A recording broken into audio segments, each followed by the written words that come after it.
नमस्कार। कभी सोचा है कि एक नाम और उसके पीछे छिपी कितनी ही कहानियां? आज हम बात करने वाले हैं सेन नाम की। एक ऐसा नाम जो बंगाल के शाही सिंहासन से भी जुड़ा है और उत्तर भारत की गलियों से भी।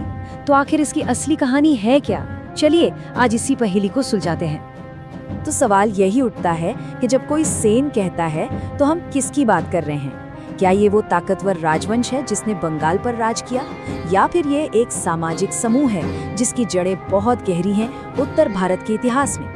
और मजे की बात ये है कि जवाब है दोनों। और कमाल देखिए, इन दोनों की कहानियां एक दूसरे से जरा भी नहीं मिलती, है ना दिलचस्प?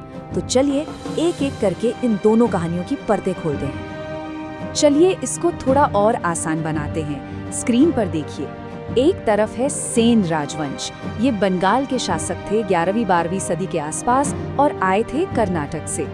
और दूसरी तरफ है सेन सामाजिक समूह, जिनकी जड़ें हैं उत्तर भारत में और जिनका ताल्लुक नापित शब्द से है। मतलब दो बिल्कुल अलग दुनियाएं, बस नाम एक है। तो ठीक है, पहले राजाओं की कहानी सुनते हैं। तो चलिए सबसे पहले इतिहास के पन्नों को पलटते हैं और बात करते हैं सेन राजवंश की। ये वो राजा थे जिन्होंने एक दौर में बंगाल की तकदीर लिखी थी।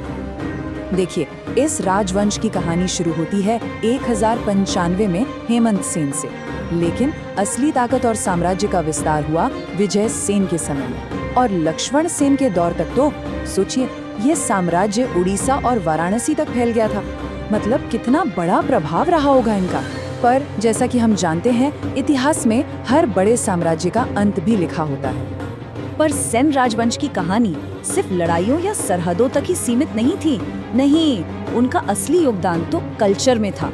उन्होंने हिंदू धर्म को फिर से एक नई जान दी, जबरदस्त मंदिर बनवाए, कला को बहुत बढ़ावा दिया और उन्हीं के राज में बंगाली लिटरेचर भी खूब फला फूला। तो सवाल ये है कि इतना चमकता हुआ साम्राज्य आखिर खत्म कैसे हो गया? हुआ ये कि 13वीं सदी में बाहर से हमले हुए, खासकर मोहम्मद बख्तियार खिलजी का हमला, और साथ ही राज्य के अंदर भी कमजोरियां पैदा हो गई। बस इन दोनों वजहों ने मिलकर इस शानदार कहानी का अंत कर दिया।